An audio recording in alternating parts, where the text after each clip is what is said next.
Desde la Gobernación de Santa Cruz, a través del CEDES, reafirmamos nuestro compromiso con la salud de cada cruceño. Hoy contamos con 30 empresas de ambulancias debidamente registradas. Después de casi 2 años, hemos retomado los trasplantes de órganos, devolviendo la esperanza a pacientes en listas de espera. Nuestras respuestas rápidas han brindado atención a más de 26.000 personas afectadas por incendios forestales. Y fortaleciendo a nuestras provincias, hemos habilitado ventanillas únicas de trámite, acercando la salud a las 15 provincias de Santa Cruz. Porque la salud es nuestra prioridad. La guerra, pasemos al otro foco grande que nos toca más a todos. También nos quedaría China, Taiwán, pero vamos al Medio Oriente, porque el Medio Oriente tiene una medida muy fuerte para todos, el mundo. Es decir, después de la guerra, del inicio de la guerra Ucrania-Rusia, Rusia, que era el proveedor principal de gas a Europa y uno de sus proveedores principales de petróleo, bueno, ya nadie le compró en Europa. Entonces tuvo que empezar a vender. La única diferencia es que a Europa se lo mandaba por gasoductos y también por un oleoducto, pero sobre todo por varios gasoductos. Y a China, que era su otro comprador, y a la misma India no había gasoductos ni oleoductos. Ha tenido que inventar otras formas más creativas, sacar en tanqueros más pequeños, hacer transbordo en medio del mar. Bueno. Y el tema es que el Medio Oriente es la mayor concentración de petróleo y gas de todo el mundo. Es decir, si hay una guerra en el Medio Oriente, por supuesto que la producción se cae del Medio Oriente y los precios se iban a disparar. Esa es una de las razones de las que se ha aducido de que por qué Estados Unidos con Biden no fue más rígido con Maduro. Porque a pesar de que Estados Unidos logró entre el gobierno de Obama y el primer gobierno de Trump ser autosuficiente en hidrocarburos e incluso exportador, sobre todo en el caso de gas, pues Venezuela, el petróleo de Venezuela, que tiene características especiales, es el petróleo que todas las refinerías del Golfo, abajo de Texas, Luisiana, etcétera, en Estados Unidos estaban preparadas para eso. Entonces, para no meterse en ese problema ni que subieran los precios, por eso se dice que no ha habido una presión mayor de Biden con Venezuela. Y bueno, por esa misma razón se planteó, por ejemplo, cuando empezaron los problemas entre Israel e Irán. Irán, acordemos que es financiador de Hezbollah, de Hamas, de los hutíes. Entonces empezaron a dispararse cohetes, pero una de las primeras cosas que pidió el gobierno oficialmente el secretario de Estado de Estados Unidos, que no bombardearan ni las instalaciones petroleras ni las instalaciones nucleares. Bueno, esa situación parecía como un stand-by. Había sucedido lo de Gaza, la salida, el secuestro de los y asesinato de montones de gente. Israel, a su vez, empieza una ofensiva muy violenta en Gaza, que realmente ha afectado a toda la población. Aunque tampoco podemos olvidar que una de las formas mejor de esconderse, sobre todo los terroristas, es entre la misma gente. Porque al final el valor que tiene la vida humana para un terrorista es un valor mínimo. Y en ese momento empieza la ofensiva Israel contra Hezbollah. Y empieza muy creativamente. Logran comprar una pequeña empresa que fabricaba determinados aditivos para teléfonos y para estos que son nada más avisan, los ringers pequeños que avisan cuando uno tiene una llamada, y empezaron a producirlos y vendérselos porque eso era lo que compraban los de Hezbollah para que no les pudieran pinchar las llamadas. El problema es que todos esos tenían cargas de explosivos y ahí empezaron a matar a miles de Hezbollah. Y después entraron y empezaron a matar y destruir, claro, combate, pero ellos tenían la fuerza de invadir. Y hay un momento en que la situación se pone crítica, pero para terminar de ponerle en la parte peor a Irán, hay el lanzamiento, eclosión, como quiera llamarlo, de las fuerzas anti-Sadat en Siria, una guerra que llevaba 13 años, 14 años, y que de repente en una semana logra ocupar el país, llegar a la capital, y el Sadat tiene que irse corriendo. ¿A dónde? A Rusia, que era su principal aliado, lo que provoca un cambio en el tablero geoestratégico del Oriente Medio. Por un lado, deja a Irán sin aliados, y por el otro lado, deja a Rusia sin aliados. Porque al final, en Siria tenía la mayor base del Mediterráneo rusa y la mayor base aérea rusa en el Mediterráneo. Es decir, la situación en este momento queda en un gran incertidumbre. Y nos queda China y México. El tema China vamos a dividirlo en dos partes. China-Taiwán, China influencia en América Latina, principalmente en México, pero no descontemos Perú y el puerto de Chancay, que es una inversión multimillonaria, independiente que no sea propiedad total de China, porque tiene muchos inversores peruanos, pero la mayoritaria es China.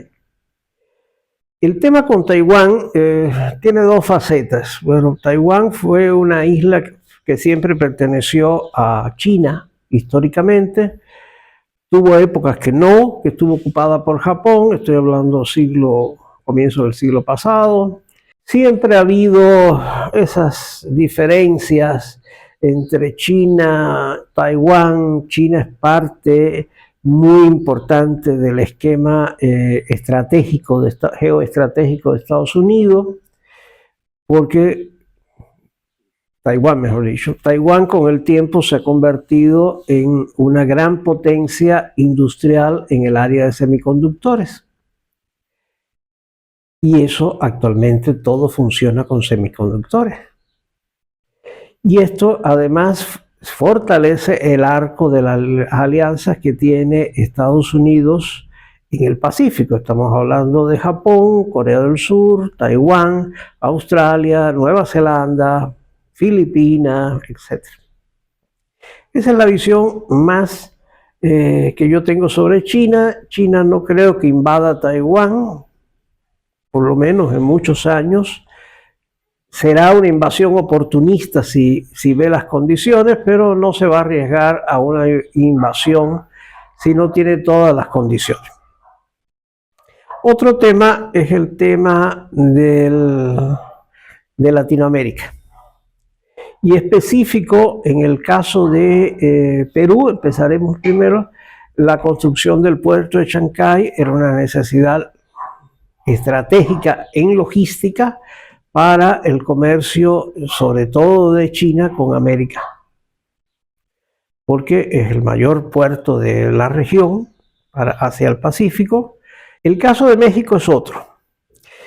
Cuando empezaron los problemas con China en el primer gobierno de Trump, se habló mucho de que un resultado de la desinversión norteamericana y europea en China iba a ser, en el caso sobre todo de la norteamericana, iba a ser el nearshoring con México.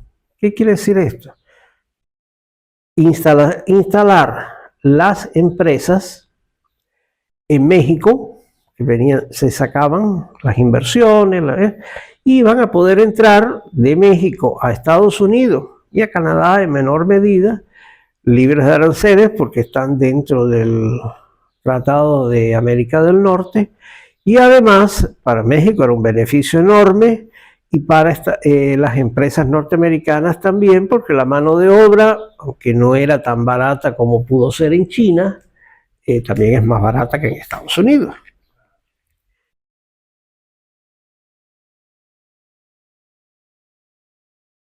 Perdón, pero ya tenía la garganta seca.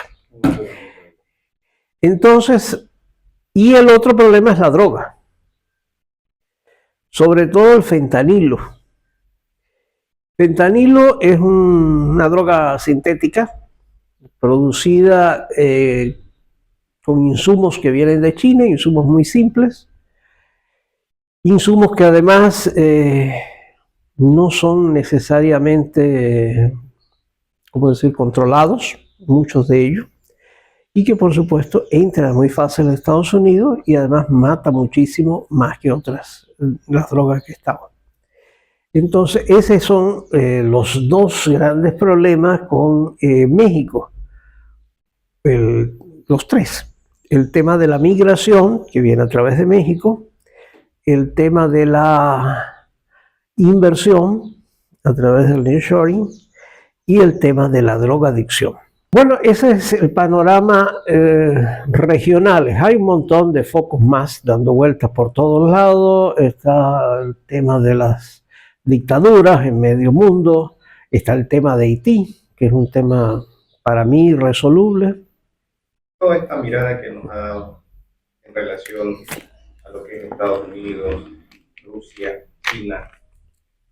Rusia y China son países con los que Bolivia tiene relaciones mucho más cercanas, políticas y económicas, más que con Estados Unidos. ¿Cómo encararíamos, tomando en cuenta que nosotros seguimos con un mismo gobierno, el próximo año estamos a punto de empezar, el 2025? Mira, con Rusia no tenemos relaciones económicas. Bueno, aquí han venido por lo del litio, porque no les interesa el litio, les interesa el uranio, porque las empresas que han venido son las empresas estatales de uranio, aunque puedan venir otras subsidiarias. Con el caso de Rusia es solamente una relación ideológica de apoyo. Y eso como era también con Venezuela. Y porque ya Venezuela, al igual que Cuba, no pueden contar con el apoyo económico de una economía que está en crisis como la economía rusa, no va a poder contarlo. Entonces son nada más relaciones ideológicas, de apoyos, se apoyan.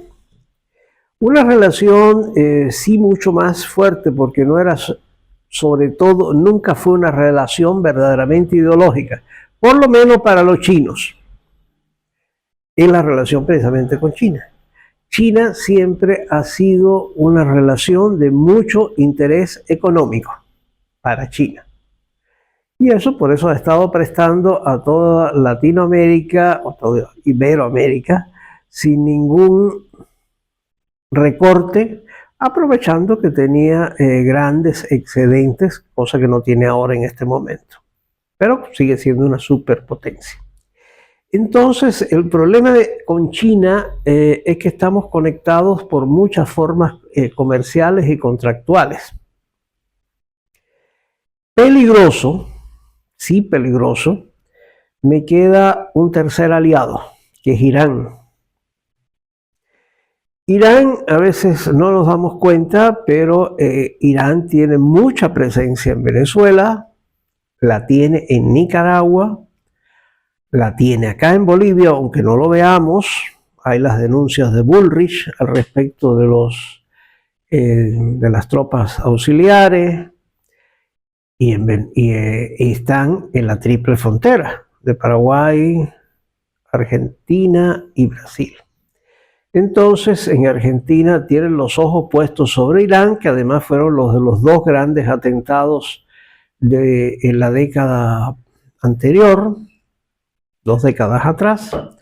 Entonces, por supuesto, Irán, que cada vez está más circunscrito y que no comercia con nosotros, pero sí es el gran aliado político, ideológico, no político, ideológico de estos países que se han colgado de ellos. Así que para mí ese es el gran problema. Vamos a tener que convivir con Trump. No fue nada fácil en la época en que la economía boliviana vivíamos de la mamadera del gas exportado. Ahora no tenemos gas, no tenemos litio, pero tendremos que seguir viviendo de Trump. Y la única ventaja es que Bolivia, como gran parte de Latinoamérica, no es de interés para Trump. Es decir, geoestratégicamente no es de interés. Alguna cosa, pero creo que fuera de la droga no hay un interés real en nosotros. No es el caso de Argentina, no es el caso de Brasil y lógicamente no es el caso de México.